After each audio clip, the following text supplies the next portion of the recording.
Na presença do conselheiro Fernando Augusto Melo Guimarães, Caio Márcio Nogueira Soares, Ivan Bonilha, Durval Amaral, dos auditores Jaime Lechinski, Ivens Linhares, Tiago Barbosa Cordeiro e Cláudio Augusto Canha, do Procurador-Geral do Ministério Público de Contas, Eliseu de Moraes Correia, declaro aberta a sessão ordinária número 24 deste pleno. Ausente o conselheiro Nestor Batista por motivo justificado, ficando convocado o auditor Jaime Lechinski para a composição do quórum. Ausente o auditor Sérgio Valadares por motivo de férias. Presente a Procuradora do Estado, Amanda Corvelo. Concedo a oportunidade para comunicações e inclusão de processos em pauta de acordo com o regimento interno. As palavras, senhor presidente. Fernando Guimarães. É só para comunicar o sobrestamento dos protocolos 85.887, 85.763, 85.895, todos de 2013, sobrestamento no meu gabinete, uma vez que estão as questões objeto do incidente de inconstitucionalidade 418.161/2013. Devidamente anotado. Conselheiro Caio Márcio. Senhor presidente, para inclusão em pauta do protocolo 422.952/13 do município de Piraquara. Ivan Bonilha, conselheiro Ivan Bonilha. Senhor presidente, eu gostaria de solicitar a retirada de pauta do processo 69.9306/12 para que se possa juntar novos documentos de acordo com o artigo 448-A do regimento interno. Eu também solicito a inclusão em pauta do processo 40.3290/13. Conselheiro Durval Amaral. Senhor presidente, comunicar a devolução ao conselheiro Ivan do processo 25.7671/10 do município de Palmeira. Conselheiro Ives Linhares. Senhor presidente, para proceder à devolução da denúncia 106.97509 ao conselheiro Ivan Leles Bonilha e da consulta 457.56612 ao conselheiro Durval Amaral. Muito obrigado. Conselheiro Tiago Barbosa. Senhor presidente, para solicitar a inclusão em pauta do processo 400.963/2013, que trata de requerimento de férias de membros dessa Corte. Passa ao relato de minha pauta. Inicialmente, peço a retirada de minha pauta do processo 59.99.52.12. Não havendo manifestação, está retirado. Relato 40.32.90.13, que é um recurso de agravo, ter posto em face do despacho 2028, que indeferiu o pedido de acesso à informação formulado visando a obtenção de dados constantes do SINAEM atinentes à execução orçamentária do município de Uraí, no exercício de 2012. Considerando-se tratar de pedido genérico, envolvendo objeto excessivamente abrangente, bem como a desproporcionalidade na mobilização de esforços de servidores desta Casa no atendimento, em detrimento à atividade fim do Tribunal, em consonância ao princípio da supremacia do interesse público, nego o provimento ao recurso e mantém integralmente o despacho anterior. Está em votação. Após a discussão, votação, aprovado. Para o relato de sua pauta, passo a palavra ao conselheiro Fernando Guimarães. Seja o senhor presidente e mais integrantes do plenário, processos de recurso de revista 755.580/2011, encontra-se com vistas. O processo de recurso de revisão 305.60/2013 é município de Laranjal, o interessado é João Olinto Dutra, é um recurso de revista contra o acordo de tribunal pleno 4.038/2012, que ao apreciar o recurso de revista manteve decisão que julgou regular a transferência voluntária entre o município e o Secretariado do Estado de Educação para o transporte escolar. Nesse processo, as unidades e o parecer ministerial apontam muito bem que as decisões apontadas como divergentes em relação, que é um dos pressupostos de cabimento do recurso de revisão, se assentam em situações diversas daquela tratada no recurso de revisão, até porque também não veio a demonstração analítica e os documentos em relação à divergência. E essa é a proposta de voto, senhor presidente. Na real, temos decisões, sim, que já uma aprova, outra desaprova a prestação de contas, dentro da transporte escolar. Mas, como bem apresentou o Ministério Público, são situações divergentes dos acordos paradigmas, né? Não, indicados no recurso de revisão como divergentes. Neste caso específico, ainda tem o descumprimento do objeto do convênio, tem mais 2 ou 3 argumentos que não se enquadram dentro das decisões apontadas como divergentes. E aí também, independente disso, faço um comentário sobre a naturalidade de decisões divergentes, dada a composição plenária das câmaras do Pleno, que às vezes podem mudar em função da sua composição. Mas, nesse caso, os aspectos fáticos não são semelhantes, de modo a justificar a procedência. O conhecimento, sim, porque existe uma aparente divergência na análise do mérito que se verifica com a documentação e os argumentos que não são procedentes. Então, a proposta é pelo conhecimento e pelos improvimentos, senhor presidente. Está em discussão. Votação. Aprovado. 853.925/2012 é uma consulta que encontra-se também com vistas. O prejulgado 5459/2013, embora não tenha conversado com o conselheiro Durval ainda sobre sua suspeição, hoje com a ausência no plenário do conselheiro Nestor Batista, novamente fica impossibilitado a apreciação do prejulgado. Tem 4. Não, 4 mais o presidente. O 4 mais o continua presidente. impedido? Que é o conselheiro Ivan, o pleno dele é objetivo, ou seja, ele firmou o parecer da Procuradoria do Estado. E o conselheiro Durval, mesmo que seja julgando hoje apto a julgar, o conselheiro Nestor, a ausência dele, eu não posso relatar. Está adiado. E eu acredito, senhor presidente, que tenho mais uma aqui, prestação de contas anual 257/2112, ambiental Paraná Floresta, interessado Luiz Malucelli Neto, prestação de contas do exercício 2011, diretoria de contas estadual e Ministério Público pela regularidade com ressalva, e essa também é o parecer, a proposta de voto, pela regularidade com ressalva, em razão da ausência do relatório e parecer a justificada ausência do relatório e parecer do controle interno. Proposta de voto, regularidade com ressalva, senhor presidente. Está em discussão. Votação. Aprovado. Esgotei a pauta, agradecendo a Vossa Excelência do outro plenário. Esta presidência que agradece a Vossa Excelência e passa a palavra ao conselheiro Caio Márcio. Ilustre presidente, conselheiro Artagão de Matos Leão, caros componentes deste plenário. Inicio, senhor presidente, com o processo incluído em mesa, processo esse que, excepcionalmente, põe em mesa uma certidão liberatória do município de Piraquara. O processo é 422.952/13. Relatório.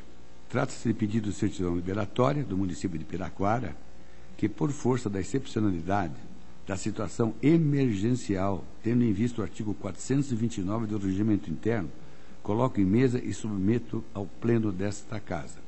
Segue as manifestações dos setores instrutivos desta Corte.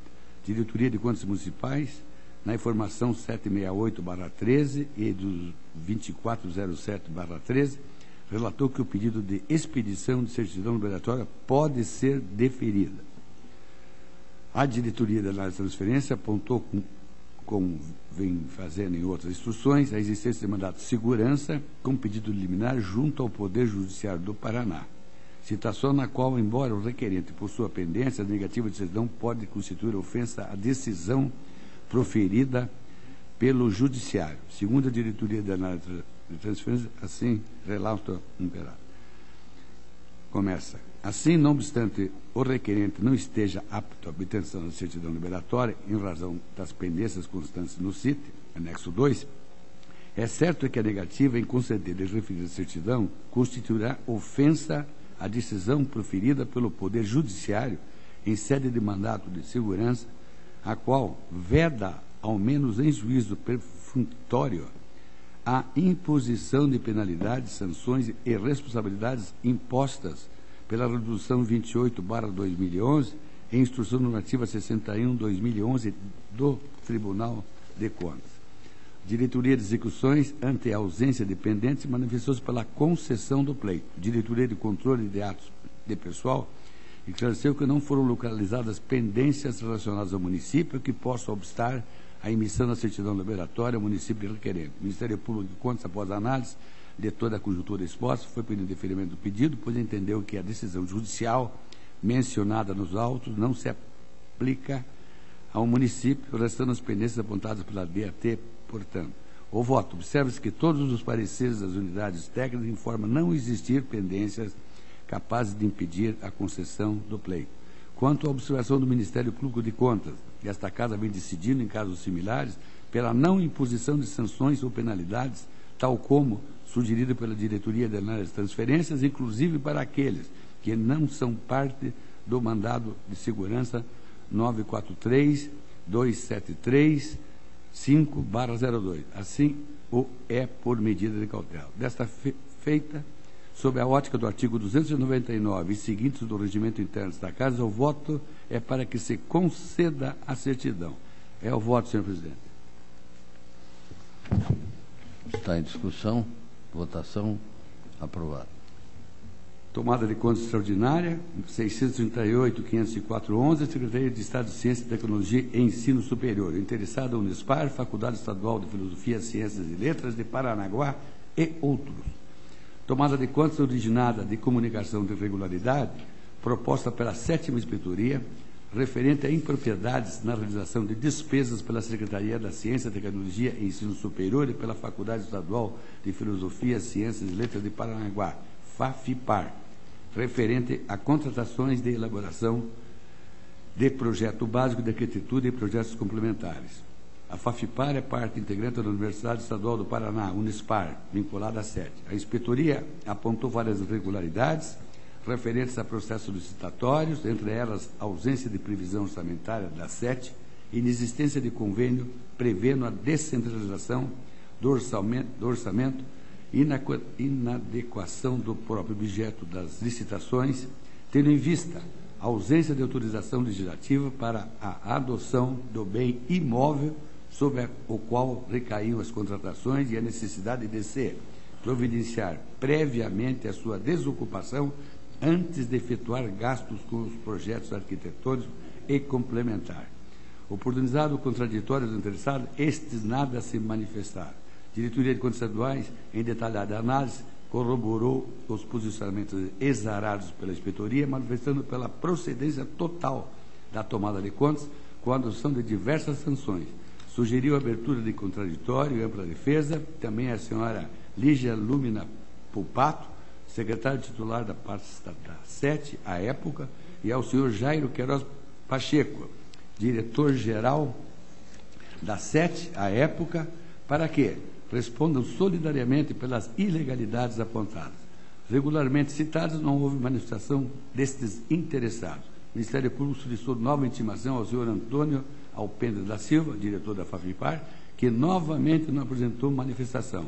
Em parecer conclusivo, o Ministério Público opinou pela procedência total, acompanhando instrução do processo.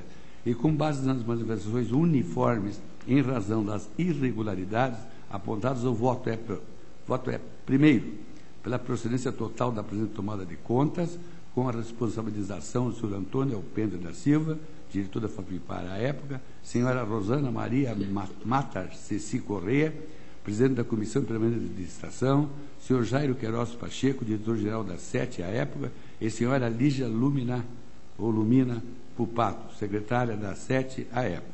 Segundo, restituição do valor total das despesas efetivamente e irregularmente no montante de R$ 246.600 solidariamente pelos responsáveis. Terceiro, aplicação de multa prevista no artigo 7, inciso 3, a linha G da Lei Orgânica a cada um dos responsáveis. Quarto, aplicação de multa prevista no artigo 87, inciso 4, a linha D da Lei Orgânica, a senhora Rosana Maria Matar Ceci Correia, presidente da Comissão de Permanente de Licitação. Quinto, encaminhamento de cópias ao atual secretário da SET, e ao atual diretor da FAFIPAR para conhecimento de eventuais providências.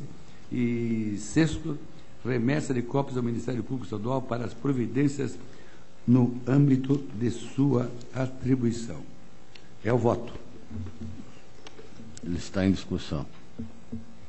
Votação. Aprovado. O último tem uma prestação de contas de transferência 235961/10, Universidade Federal do Paraná, interessado Zac Akel Sobrinho. É uma transferência recebida da Fundação Araucária no exercício de 2009 para a execução de projetos contemplados no Programa de Apoio à Organização de Eventos Técnicos Científicos. Após oportunizado contraditório, onde a Universidade comprovou a devolução de valores considerados como em desacordo com o plano de trabalho, a data manifestou-se pela regularidade, com ressalva das contas. O Ministério Público acompanhou a diretoria. E a proposta de voto, senhor presidente, é pela regularidade, com ressalva das contas, em razão de descumprimento do plano de trabalho, com posterior devolução do recurso. É o voto, senhor presidente. Está em discussão a proposta do senhor relator. Votação.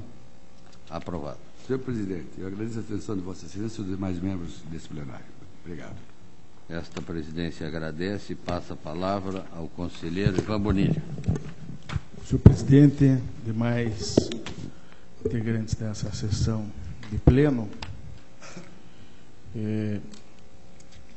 entendendo o disposto no artigo 436, parágrafo único, inciso 4º do regimento, venho comunicar a esse tribunal o arquivamento de representações em sede, em juízo de admissibilidade no período de 20 de junho a 4 de julho deste ano. O primeiro processo é o 609628/11, uma denúncia do município de Faxinal, interessados Sérgio Machulec da Cruz e Adilson José Silva Lino, despacho ao 738. Processo 34.1029/13, uma representação da Lei de Licitações e Contratos, município de Iracema do Oeste. O interessado é a Concesp, Concursos, Residências Médicas, Avaliações e Pesquisas Limitada. E o despacho ao 743. Protocolo 38.9994/13, uma denúncia do município de Querência do Norte. O interessado é Rosinei Aparecida Ragioto Oliveira. O despacho é 744. Protocolo 566210/11, é uma denúncia, município de Paranaguá. O interessado é EMI Construtora de Obras Limitada. Passo em seguida a pauta de julgamento da Corregedoria, propriamente dito, para trazer a apreciação desse plenário. E o primeiro processo é o 106975/09, que é uma denúncia formulada pelo senhor Ademilson Alves dos Santos, que encaminha a esse tribunal cópia de pedido de providência protocolado junto ao Ministério Público Estadual, em que aponta vários casos de nepotismo no Poder Executivo Municipal de Fazenda Rio Grande, os quais serão explicitados logo a seguir, no momento do voto. Estariam configurados seguintes situações. Primeiro, Cláudia Daniele Caseiro. São todos ocupantes, esses que eu vou citar, são todos ocupantes de cargos em comissão no município de Fazenda Rio Grande.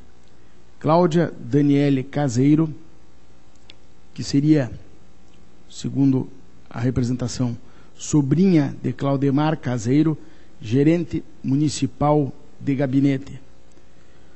Depois, Claudinei Aparecido Caseiro, irmão de Claudemar Caseiro, portanto, Claudemar Caseiro, gerente municipal de gabinete, como já fiz referência.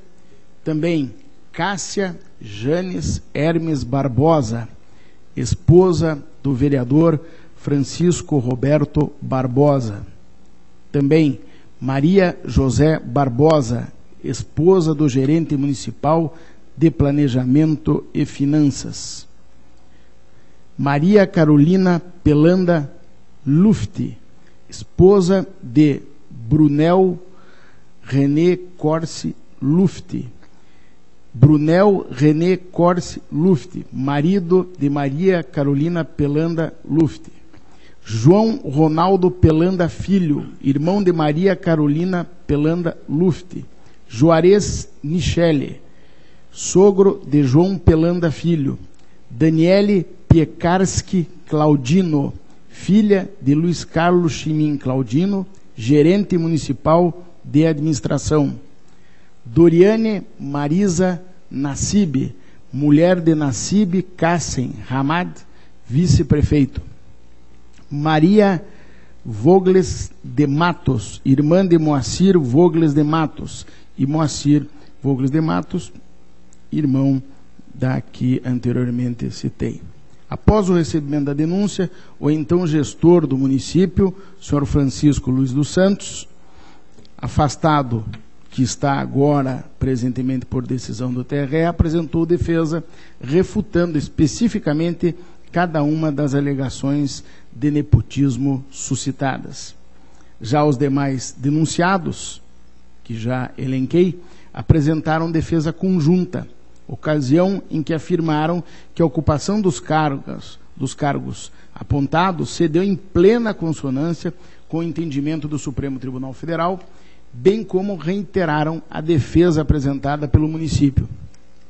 A Diretoria de Contas Municipais, em instrução 1049/12, opinou pela procedência da denúncia, com determinação ao prefeito para que, no prazo de 15 dias, a contar da comunicação da decisão, exonere todos os servidores em situação incompatível com a súmula vinculante número 13, sob pena de devolução ao erário de todos os valores recebidos pelos nomeados a partir de então. A unidade técnica sugeriu ainda que fosse determinado ao gestor a comprovação das medidas adotadas, as quais estariam sujeitas à confirmação no sistema de informações municipais. Por derradeiro, a DCM opinou pela improcedência da denúncia em relação à nomeação da servidora Cássia Hermes Barbosa, porquanto não restou comprovado o nepotismo cruzado.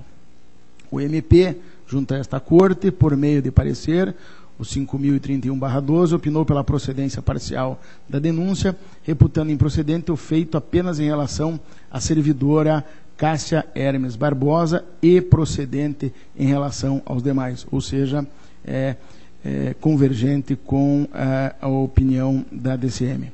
O órgão ministerial sugeriu ainda seja determinada a exoneração dos servidores nomeados de forma irregular, com aplicação das penas previstas no artigo 12, inciso 3º, da Lei 8429/92 ao prefeito responsável pelas irregularidades. Tendo em vista que foram apontados 12 supostos casos de nepotismo, bem como considerando a complexidade do tema, a situação de cada servidor será analisada singularmente. Ressalto também que a defesa dos denunciados não refutou os vínculos de parentesco indicados na denúncia. Constatadas as relações apontadas, a análise incidirá sobre a incidência e aplicabilidade da legislação e da proibição normativa correspondente. Ainda a título de introdução, ressalto que, de acordo com a Lei Orgânica do Município de Fazenda Rio Grande, os cargos de gerente municipal são equivalentes ao que se costuma denominar de secretários municipais.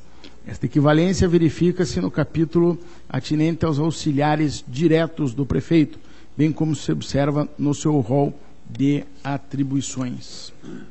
Deste modo, conforme já expliquei, os cargos de gerente são entendidos como cargos de secretário, pois, em verdade e materialmente, o são, conforme se encontra disposto na Lei Orgânica do Município. O primeiro caso, senhor presidente e demais conselheiros e participantes dessa sessão, o de Cláudia Daniele Caseiro, resta incontroverso nos autos que esta servidora ocupa cargo de assessor coordenador nível 2 e que é sobrinha do senhor Claudemar Caseiro, o qual ocupa os cargos de gerente municipal de gabinete e de governo, cargo equivalente ao de secretário municipal, segundo a lei orgânica. Lembro mais uma vez. A denunciada comentou que não possui qualquer parentesco com a autoridade nomeante, no caso o senhor Francisco Luiz dos Santos, e que o fato de ser sobrinha do senhor Claudemar não representa óbice a sua nomeação. Entretanto, não procede a argumentação deduzida pela defesa. Por quê? Por meio da súmula vinculante, número 13, do Supremo Tribunal, buscou-se vedar contratações em que fique caracterizado o parentesco com a autoridade nomeante ou com o servidor da mesma pessoa jurídica investido em cargo de assessoramento, chefia ou direção. E vale aqui relembrar o texto da súmula número 13. A nomeação de cônjuge, companheiro ou parente em linha reta, colateral ou por afinidade até o 3º grau, inclusive da autoridade nomeante ou de servidor da mesma pessoa jurídica, investido em cargo de direção, chefia ou assessoramento para o exercício de cargo em comissão ou de confiança, ou ainda de função gratificada na administração pública, direta e indireta, em qualquer dos poderes da União, dos Estados, do Distrito Federal e dos municípios, compreendido o ajuste mediante designações recíprocas, viola a Constituição Federal.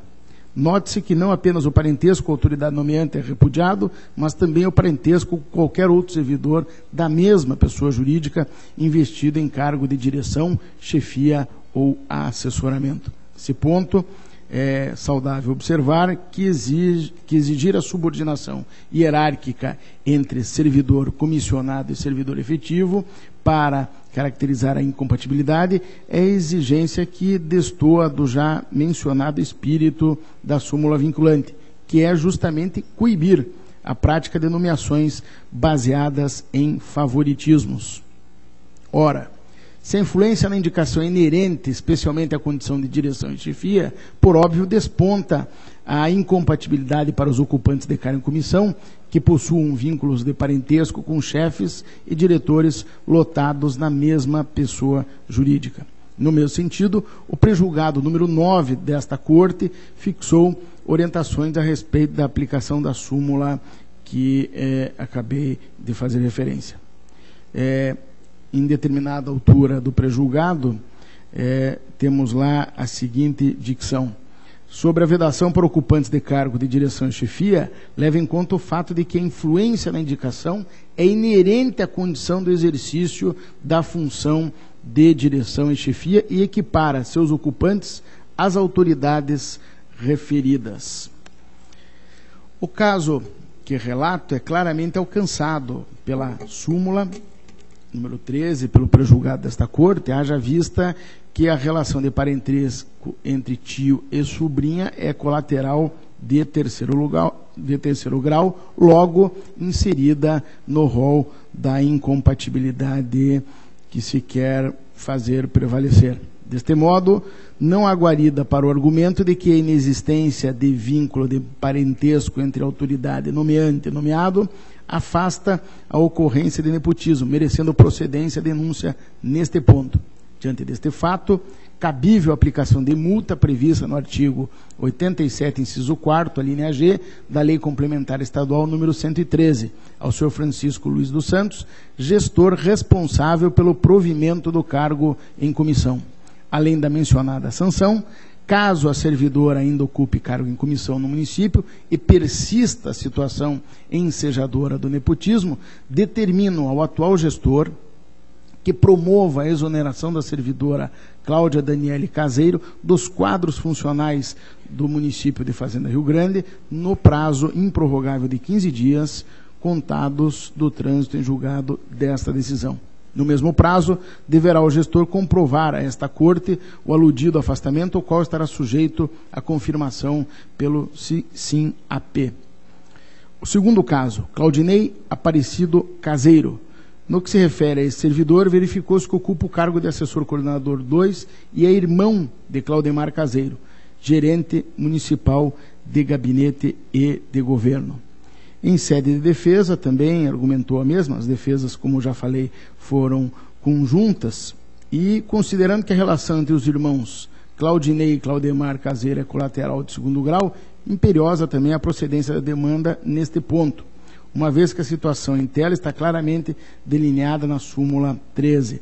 Diante do exposto, deve-se também aplicar a multa do artigo 87, inciso 4, a linha G da lei complementar. Além da mencionada sanção, determina ao atual gestor que promova a exoneração do servidor Claudinei Caseiro dos quadros do município, caso, evidentemente, persista a relação de nepotismo. O terceiro caso, Cássia Hermes Barbosa, quanto à nomeação desta servidora, esposa do vereador Francisco Roberto Barbosa, para o cargo de assessor coordenador, me parece que não merece prosperar a denúncia. O chamado nepotismo cruzado ocorre quando dois agentes públicos empregam familiares um do outro, configurando uma verdadeira troca de favores, e para configurar este quadro é necessário que ocorra, além do parentesco, a evidência de reciprocidade.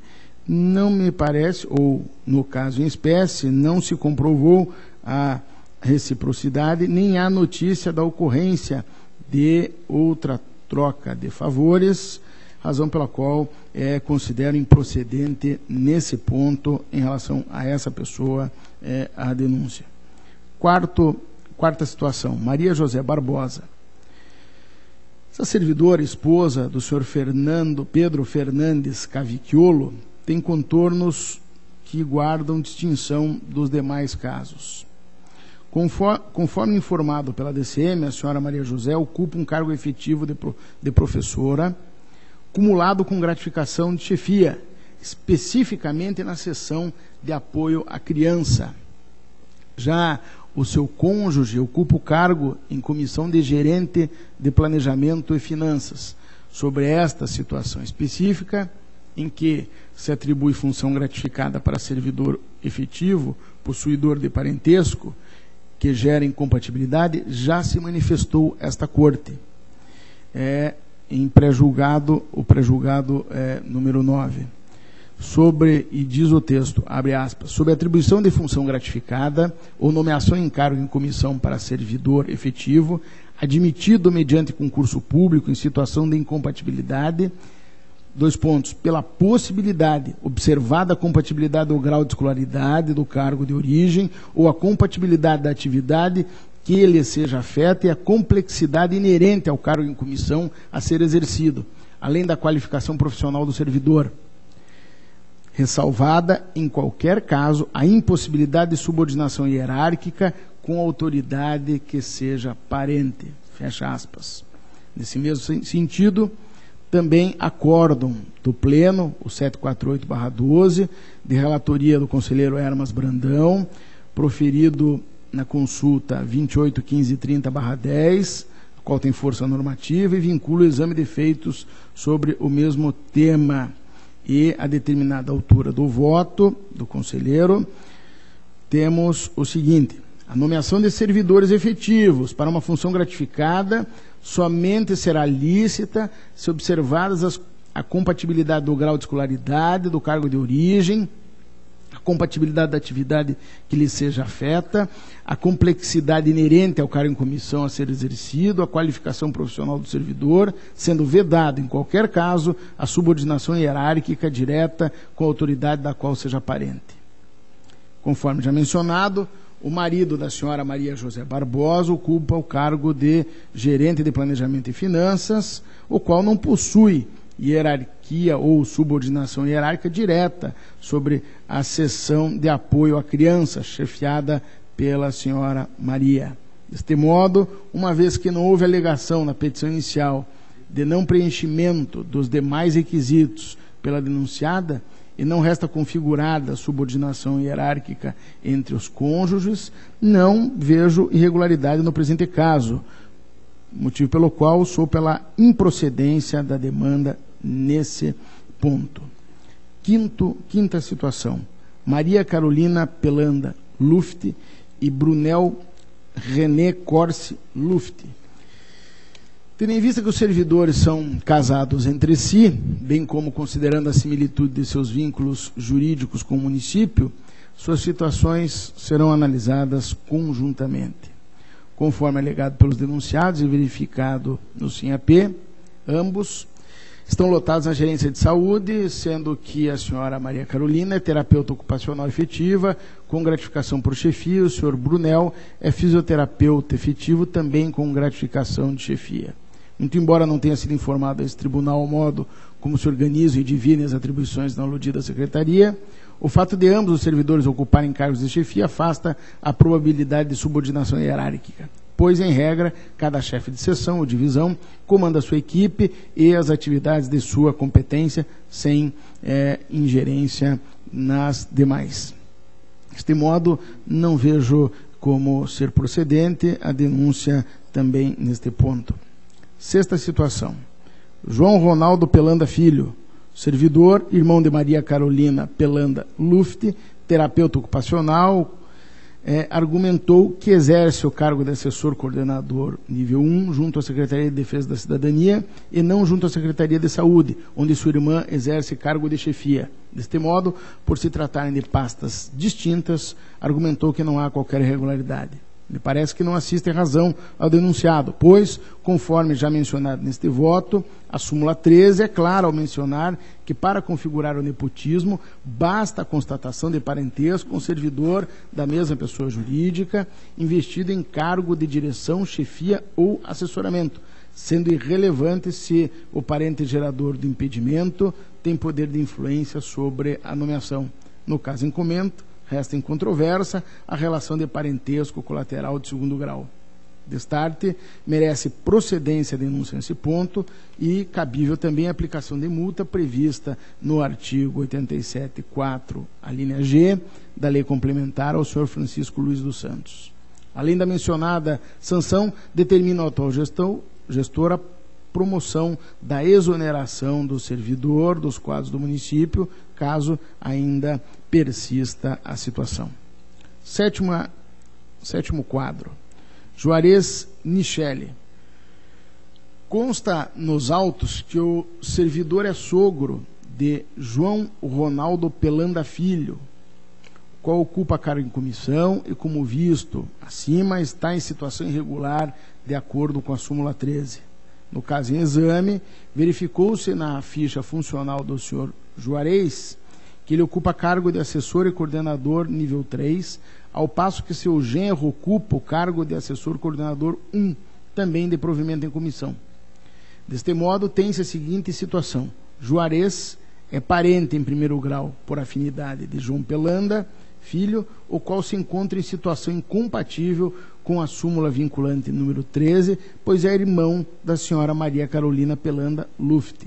Tendo em vista o pré-julgado número 9, tendo em vista que o pré-julgado número 9 não se ocupou da análise específica dos casos de incompatibilidade para ocupantes de cargo de assessoramento, valho-me do relatório final de estudos e considerações sobre a súmula vinculante do Supremo Tribunal Federal, formulado por membros e servidores desta Corte de Contas, apresentado nos autos do pré-julgado número 5178, dígito 5/09, e que originou o já citado Acórdão 1127 de 2009, que diz: com relação à incompatibilidade para ocupantes de cargo de assessoramento, levando em conta que seu poder de influência, de uma forma geral, é bem mais restrito na escolha da nomeação e o disposto na letra L do enunciado administrativo número 1 do CNJ, só há incompatibilidade se o parente nomeado estiver a ele hierarquicamente subordinado, de acordo com a análise do organograma e das funções desempenhadas. Ora, tendo em vista que os dois cargos questionados são ocupados para fins de assessoria, entendo que não há que se falar em influência nas indicações, uma vez que, comparativamente aos cargos de direção e chefia, os cargos de assessoramento têm poder de influência limitado em outras indicações. Não obstante, consta na ficha funcional do senhor Juarez que sua admissão ocorreu na data de 1º de agosto de 2007, ao passo que a admissão de seu genro João Pelanda ocorreu em 12 de janeiro de 2009. Portanto, não há que se falar em influência do genro na contratação do sogro. Logo, o que se verifica é que o cargo irregularmente provido é tão somente o de seu genro, João Ronaldo Pelanda Filho, examinado anteriormente. Pois antes de tal admissão, o senhor Juarez não possuía qualquer parente no Poder Executivo Municipal. Ainda, a fim de afastar possíveis dúvidas, ressalto que, nos termos do Código Civil, não há parentesco por afinidade entre o senhor Juarez Nichelle e a senhora Maria Carolina Pelanda Luft. Assim, o vínculo jurídico do senhor Juarez Nichelle com o município de Fazenda Rio Grande não possui irregularidade, motivo pelo qual julgo improcedente a demanda neste particular. Oitava situação. Daniele Piekarski Claudino, servidor ocupante de cargo coordenador, assessor coordenador nível 3, na Gerência de Cultura, ao mesmo tempo em que seu pai, senhor Luiz Carlos Claudino, exerce o cargo de gerente municipal de administração. O caso em comento não exige maiores delongas, pois está bem caracterizada a relação de parentesco de primeiro grau, linha reta, entre os mencionados servidores. Também é evidente que a filha ocupa cargo em comissão na mesma pessoa jurídica onde seu genitor exerce cargo de chefia. Assim, nos termos da já repisada súmula, merece procedência a denúncia, neste ponto, com aplicação de multa, ao senhor Francisco Luiz dos Santos. Além da mencionada sanção, determina o atual gestor que promova a exoneração da servidora dos quadros funcionais no prazo já citado, caso ainda persista a situação. Nono caso. Doriane Marisa Nassib. Conforme verificado pela DCM, a senhora Doriane exerceu o cargo de gerente municipal de saúde até agosto de 2009, período em que seu marido, Nassib Hamad, exercia o cargo de vice-prefeito. O cargo de gerente municipal da saúde, ocupado pela senhora Doriane, equivale ao cargo de secretária municipal, o qual tem natureza política e, portanto, não abarcado pela súmula número 13. Diante do exposto, julgo improcedente a demanda neste ponto. Maria Vogles de Matos e Moacir Vogles de Matos. A situação destes servidores será analisada concomitantemente, haja vista que são irmãos e possuem semelhante vínculo jurídico com a municipalidade.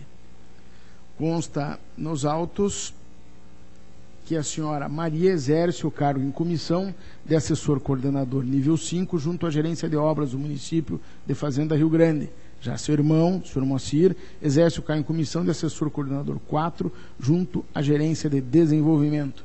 Infere-se dos fatos que estes servidores possuem relação de parentesco e que ambos estão investidos em cargo de assessoria, situação que, nos termos da súmula vinculante, caracterizaria nepotismo. Há de se ressaltar, contudo, que o caso em comento tem uma particularidade, que é o fato de os irmãos terem sido nomeados exatamente na data de 1º de fevereiro de 2009, conforme consta das fichas funcionais. Como a admissão dos servidores ocorreu no mesmo dia, não parece plausível afirmar que a nomeação de um irmão decorreu do poder decisório ou de influência do outro irmão, pelo menos nas formalidades que o caso pode revelar. Destarte merece improcedência a demanda neste ponto. Diante do exposto, voto pelo conhecimento e pela procedência parcial da denúncia, com aplicação de 4 multas administrativas previstas no artigo 87, inciso 4º, a linha G da Lei Complementar, no valor de R$ 1.382,28, cada ao senhor Francisco Luiz dos Santos, responsável pelas nomeações consideradas contrárias à súmula vinculante número 13 do Supremo e ao prejulgado número 9 deste Tribunal de Contas, na fundamentação deste voto. Determino ao atual gestor, ainda, que no prazo improrrogável de 15 dias, persistindo as situações, realize as exonerações indicadas na fundamentação, comprovando-as perante esse tribunal no mesmo prazo. Ressalto, por fim, que as exonerações estarão sujeitas à confirmação no SINAP. Por fim, determina encaminhamento da cópia destes autos ao Ministério Público Estadual. É um relatório com voto, presidente. Está em discussão. Votação. Aprovado.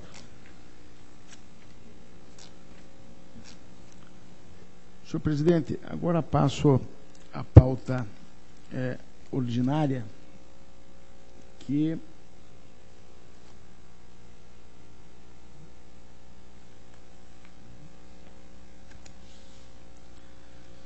está assim definida.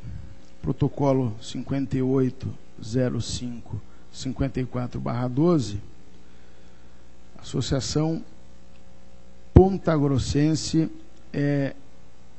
de Portadores das Deformidades Faciais. Interessado Maria Aparecida Diniz, é um recurso de revista.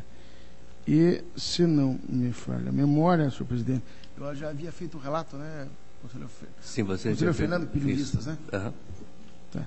Eu havia feito o relato e o voto era pelo conhecimento e não provimento dos recursos de revistas interpostos pelo senhor José Altair Westenberg e pela Associação Pontagrossense, mantendo integralmente a decisão recorrida, o acórdão da primeira Câmara, que julgou irregular a prestação de contas e transferência voluntária, exercício 2010, de recursos que a recorrente recebeu da Secretaria de Educação no valor de R$ 77.281. Segundo, pela instauração de tomada de contas extraordinária e de recomendação à associação em relação a providências e familiaridade com as normas de prestação de contas desta Corte, ao que o conselheiro Fernando Guimarães pediu vistas, notadamente diante do seu entendimento ou da dúvida que suscitou em relação à reforma Simpérgios. Não sei se o conselheiro... Coloco em discussão a proposta do senhor relator. Sim, senhor presidente. Conselheiro Fernando, com a palavra. Eu tive vista do processo, num primeiro momento, para analisar até a questão da reforma Simpérgios. Entendo que seria até, em princípio, indevida a transformação, aproveitando o recurso interessado para uma tomada de conta extraordinária, independente do dever de fiscalizar ou não. Todavia, conselheiro relator e senhor presidente, analisando o processo, conselheiro Ivan, eu verifiquei que todos os motivos apresentados pela entidade, realmente falta o preenchimento da DAT-5 adequadamente, faltam no processo. Só que analisando as notas que estão incluídas no documento, verifica-se que existe as despesas foram efetivamente realizadas, tem uma diferença de R$14 mil para ser transferida para o sítio, para o exercício seguinte.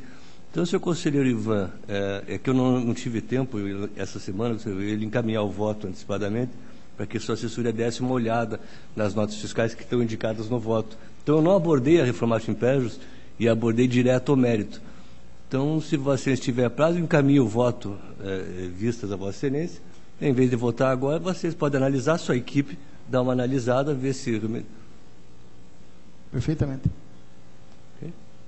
Então, parece que até o último dia hoje. Fica. Então, o conselheiro Ives, para nos ajudar, pede vista, mas eu encaminho o voto aos dois daí. Senhor presidente, Sim. eu solicito vistas. Vista concedida a vossa excelência.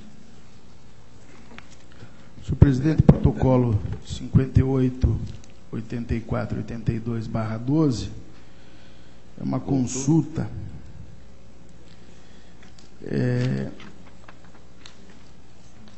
formulada pelo então prefeito de Curitiba, Luciano Dutti, representado pela então procuradora-geral do município, questionando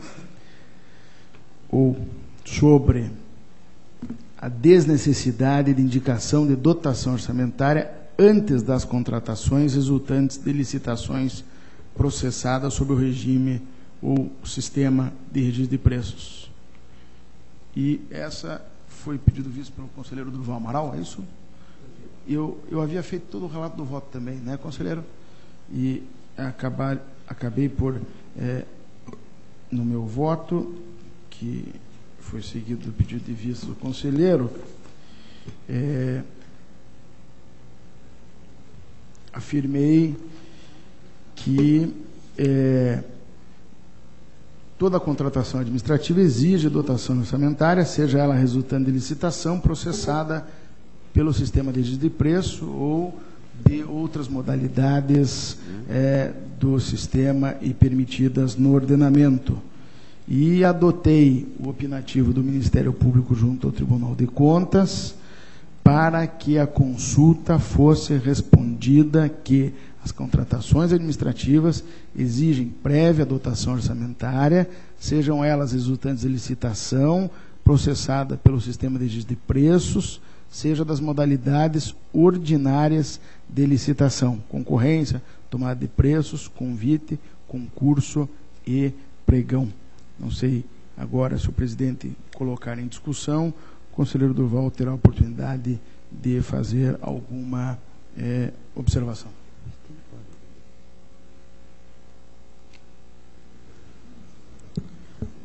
Conselheiro Ivan, a nossa assessoria analisou juntamente conosco essa matéria e resolvemos não apresentar voto vista. Portanto, não tenho nenhuma consideração para fazer nesse momento. Senhor presidente? Pela ordem, Vossa Excelência tem a palavra. Apenas para discutir a matéria, eu havia acompanhado o relato do Dr. Ivan na sessão em que ele relatou inicialmente esse processo. A questão realmente me parece complexa e há uma divergência, tanto doutrinária como jurisprudencial, sobre a matéria. A questão, como bem colocou o Dr. Ivan, é sabermos se, no caso dos registros de preço, é obrigatória a dotação orçamentária prévia. E, na verdade, há um parecer da DCM nos autos em que relaciona várias decisões de tribunais de contas, se não me engano, inclusive do Tribunal de Contas da União, entendendo que, como a contratação não é obrigatória, não haveria a obrigatoriedade da dotação orçamentária, que essa dotação seria exigida, no caso dos registros de preços, apenas quando da contratação. Eu fiz uma pesquisa paralela com relação à legislação e, em janeiro desse ano, foi expedido pelo governo federal o decreto 7.892, e que no seu artigo 7º, parágrafo 2º, ele é bastante expresso ao dizer que na licitação para registro de preços não é necessário indicar a dotação orçamentária, que somente será exigida para a formalização do contrato ou outro instrumento hábil. Eu também, nesse mesmo sentido, senhor presidente, eu verifiquei na doutrina do professor Edgar Guimarães, aqui do Tribunal de Contas, e na sua obra Registro de Preços, Aspectos Práticos e Jurídicos, a folha 56, ele coloca a sua opinião pessoal, eu vou ler: a meu juízo, os argumentos fáticos expendidos no parágrafo anterior, que trata justamente de que a contratação não é obrigatória, são suficientes para sustentar a tese de que, nas licitações para registrar preços, a indicação da dotação orçamentária com saldo suficiente para fazer frente às despesas não é necessária. Então, por esses motivos, senhor presidente, entendendo que há realmente uma polêmica no caso e há uma divergência justamente nesse sentido entre o parecer da DCM e o bem lançado parecer do procurador doutor Eliseu, eu, havendo a aquiescência do relator, eu solicitaria a vista do processo. Não havendo manifestação contrária, vista concedida a Vossa Excelência. Presidente, sim? Evidentemente que não é uma manifestação contrária ao pedido de vista, mas ainda fazendo uso da oportunidade de debate. Vossa Excelência tem a palavra. Eu procuro, por hábito, e acho que é um hábito até, de certo modo, que preserva as atribuições e as possibilidades desse tribunal, responder às consultas estritamente nos termos em que em que são propostas. E nesse caso especificamente, me parece que o decreto federal se circunscreveria à órbita federal sem a mínima possibilidade de inovação da ordem jurídica e praticamente só com o exercício de um poder regulamentar.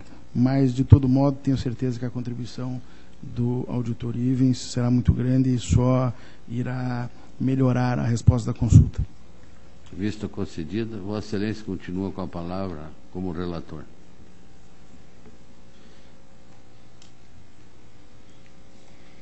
Protocolo 655120/12, pedido de homologação dos cálculos das cotas do ICMS devidas aos municípios no exercício 2013, cuja competência foi atribuída a esta Corte pela Constituição do Estado, bem assim reprisado na lei complementar.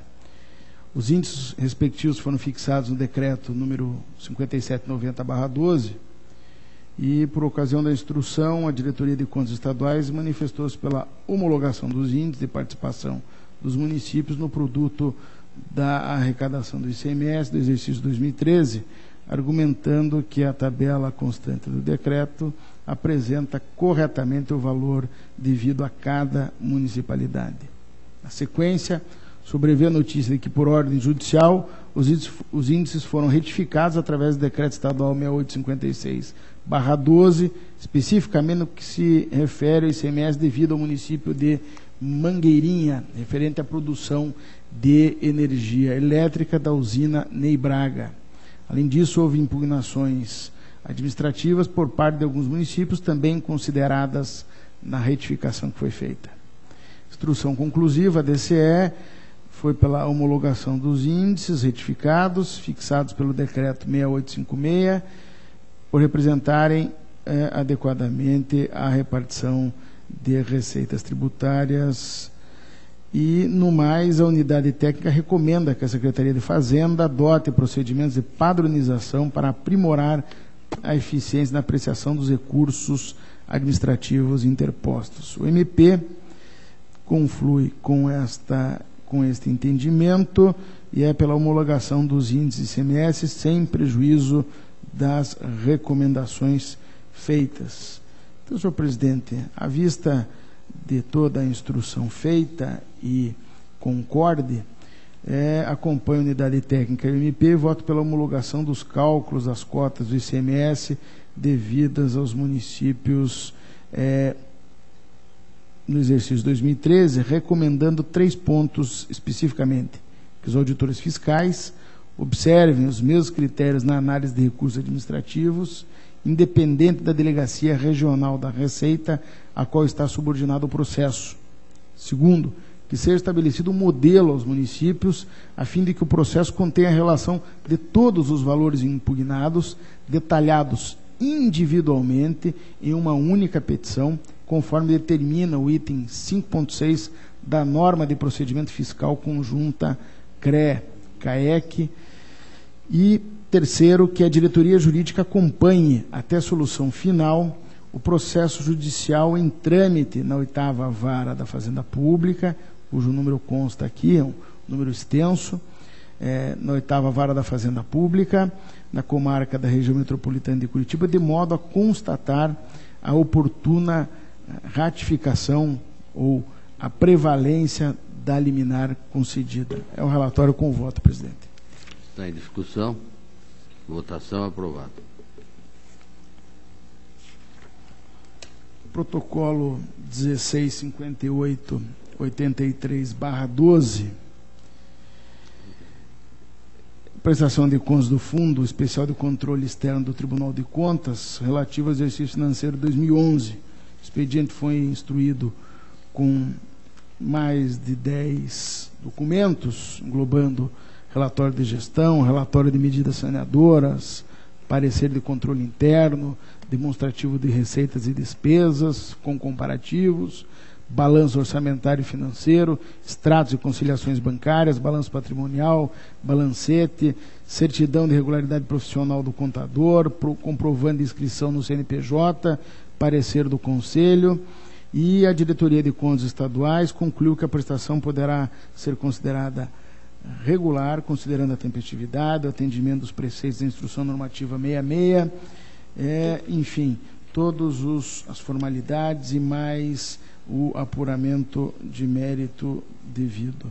Acolhendo o requerimento formulado pelo Ministério Público, foi realizada diligência junto à Secretaria da Fazenda para informar o valor recolhido das multas aplicadas pelo tribunal no exercício e justifica o não repasse dessas verbas. Em resposta, a Secretaria da Fazenda apresentou demonstrativo, discriminando mês a mês os valores recolhidos no exercício 2011, no total de R$ 294.323,80, esclarecendo que os valores não foram objeto de repasse ao Fundo Especial de Controle Externo, porque os códigos de arrecadação referidos foram classificados 100% como fonte do Tesouro Estadual. Entretanto, sistemas de controle de arrecadação estão sendo ajustados, de forma a possibilitar que, a partir do mês de novembro de 2012, os valores sejam mensalmente repassados ao fundo até o último dia do mês seguinte ao que foi efetuado o recolhimento. Finalmente informou que a arrecadação correspondente ao exercício 2011 será repassada à conta do fundo no dia 31 de outubro de 2012 e que a arrecadação efetuada no período de janeiro a outubro de 2012 será repassada no dia 30 de novembro. A DCE ratificou, sugerindo encaminhamento do processo à diretoria financeira para a fim de que se verifique o cumprimento dos repasses da Secretaria de Estado da Fazenda. A diretoria de Finanças atestou o repasse dos valores devidos ao fundo. O Ministério Público também se posiciona pela regularidade nos termos da instrução técnica e, ainda em vista da informação da Secretaria da Fazenda, no sentido de que as alterações do sistema de arrecadação do Estado possibilitarão o repasse mensal dos valores que cabem a esse fundo, e opinou pela expedição de determinação ao Conselho de Administração no sentido de que seja extinto o contrato firmado com o Banco do Brasil para o recolhimento das receitas, retornando o encargo à competência do órgão fazendário estadual. Considerando o posicionamento uniforme da DCE e MP, e não existindo razões que desabonem esses posicionamentos, voto pela regularidade da prestação de contas do exercício 2011 do Fundo Especial de Controle Externo desta Corte, nos termos do artigo 16, inciso 1 da Lei Complementar, com as recomendações já referidas. Relatório e voto. Levando em consideração a solicitação do conselheiro Fernando, convoco o auditor Tiago para compor o quórum. Está em discussão? Votação aprovada. Senhor presidente, sim, sendo o que constava da minha pauta e os demais, peço adiamento. Era o que tinha para a tarde de hoje. Obrigado. Esta presidência agradece a Vossa Excelência, duplamente, e passa a palavra ao conselheiro Durval Amaral. Senhor presidente, senhor procurador, senhores conselheiros, conselheiros substitutos, essa é minha pauta pelo processo 22.7660/11. Trata-se de prestação de contas da execução orçamentária e financeira desta Corte, relativa ao mês de janeiro de 2011, encaminhada pela Diretoria de Finanças, nos termos disciplinados pelo regimento interno desse tribunal. A unidade de controle interno dessa Corte e a Diretoria de Contas Estaduais opinam pela regularidade da execução orçamentária e financeira relativa ao mês em apreço. O Ministério Público, ante a documentação anexada nos autos e a instrução favorável das unidades técnicas, não se opôs à aprovação da execução orçamentária financeira e patrimonial sob análise. Analisando-se a documentação apresentada pela Diretoria de Finanças, verifica-se que as receitas e despesas desta Corte, no mês de janeiro de 2011, encontram-se revestidas de legalidade em conformidade com os parâmetros percentuais estabelecidos pela Constituição Federal e pela Lei de Responsabilidade Fiscal. Diante do exposto, acompanhando as informações das unidades técnicas e o parecer do Ministério Público de Contas, voto pela regularidade da prestação de contas da execução orçamentária e financeira do mês de janeiro de 2011 do Tribunal de Contas do Estado do Paraná, nos termos do disposto no artigo 523 do Regimento Interno dessa Corte. Ao relatório e voto. Também continua o auditor Tiago nesse processo, compondo o quórum. Está em discussão.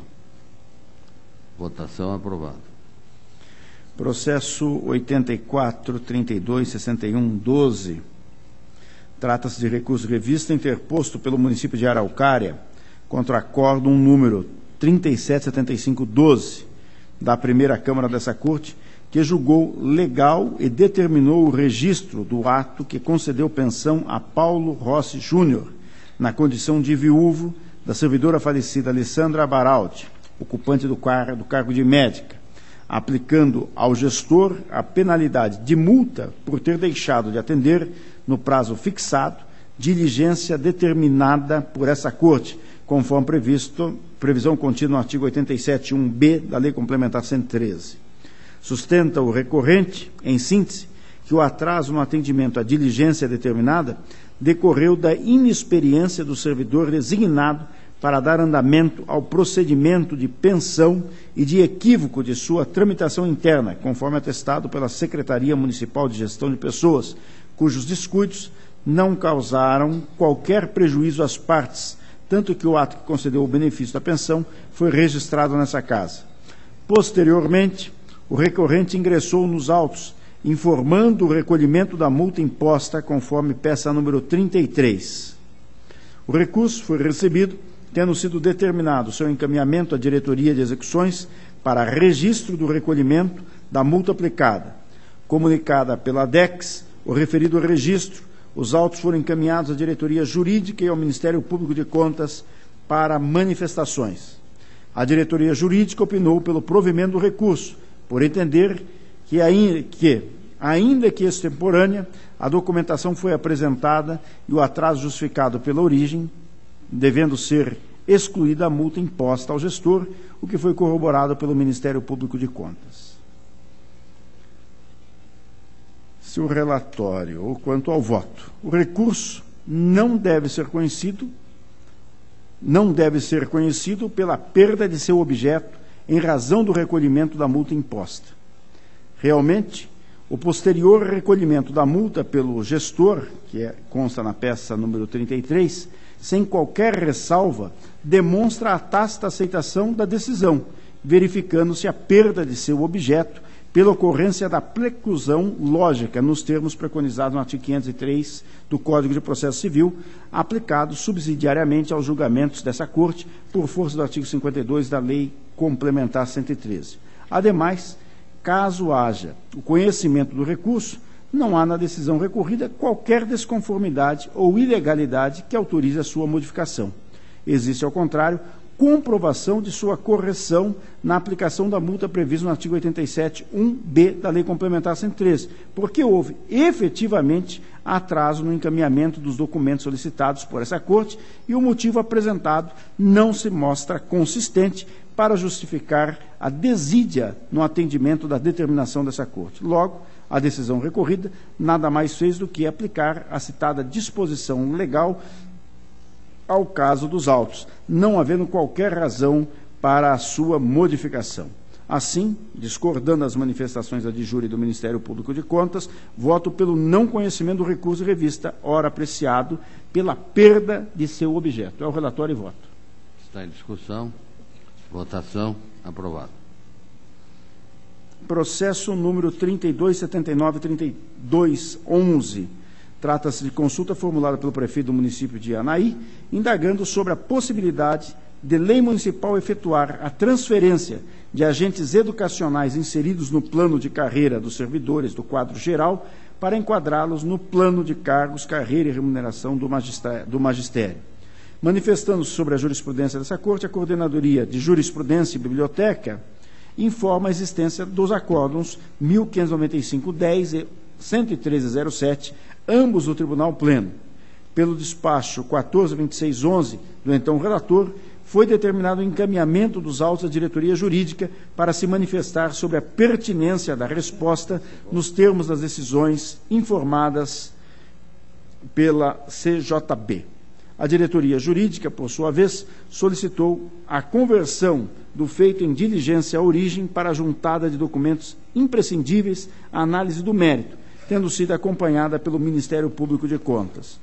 Acatada a diligência sugerida e ordenada a intimação do prefeito municipal para a juntada da documentação solicitada, cuja intimação se realizou através de publicação no Diário Eletrônico dessa Corte, 439, datado de 9 de julho de 12, e encaminhamento de ofício ao chefe do Poder Executivo local, não houve manifestação pelo interessado.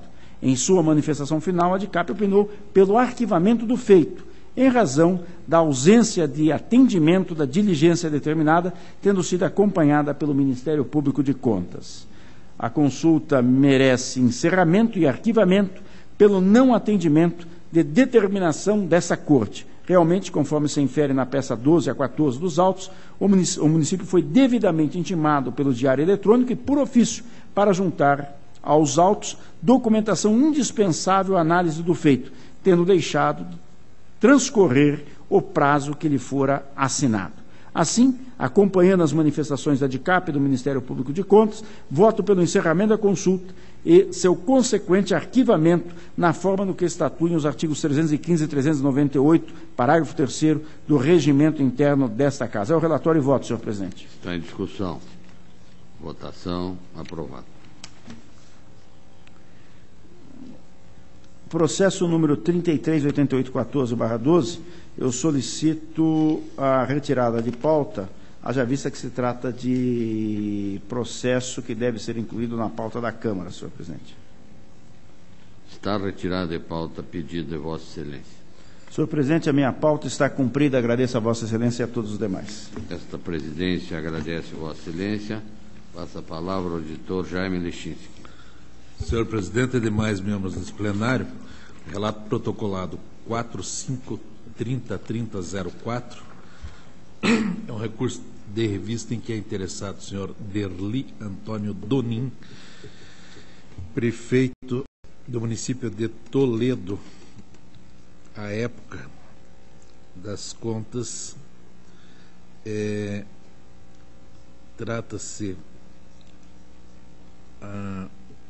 de recurso contra a resolução 7334, que concluiu pela emissão de parecer pela desaprovação da prestação de contas do Poder Executivo daquele município, referente ao exercício de 2002.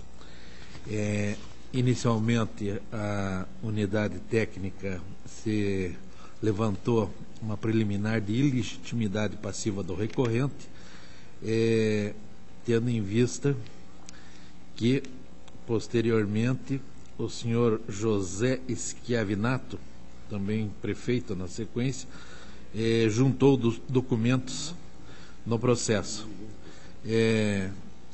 Eu devo afastar essa preliminar, tendo em vista que o recurso foi efetivamente interposto pelo interessado.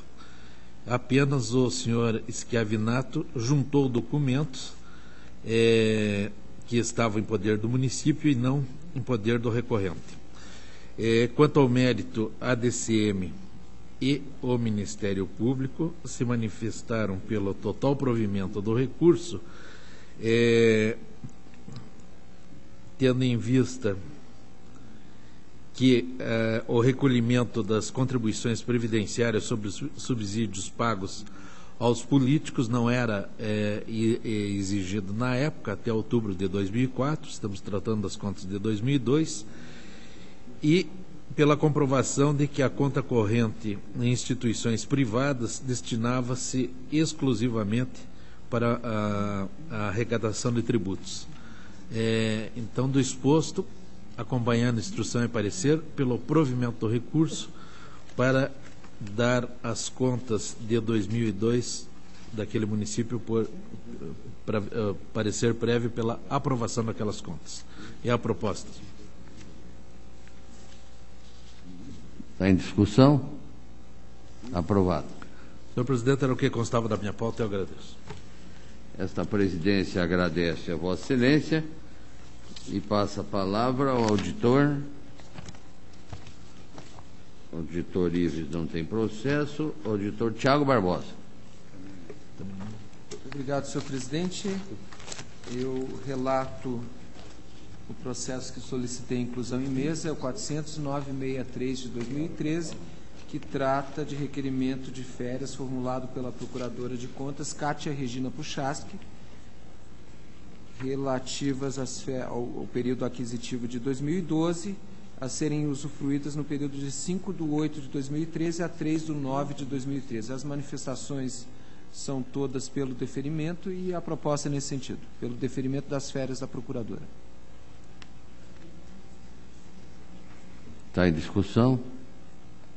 Aprovado. Senhor presidente, era o que eu tinha a relatar. Agradeço a Vossa Excelência. Consulto O auditor Cláudio Canha. Senhor presidente, o único processo que se tem hipótese está em vista, não tem processo a relatar. Obrigado. Agradeço a Vossa Excelência e, tendo esgotado a pauta, deixo a palavra livre. Não havendo manifestação, declaro encerrada a presente sessão, marcando próxima, como ordinária, para dia 11, quinta-feira, no horário regimental. Levante-se a presente.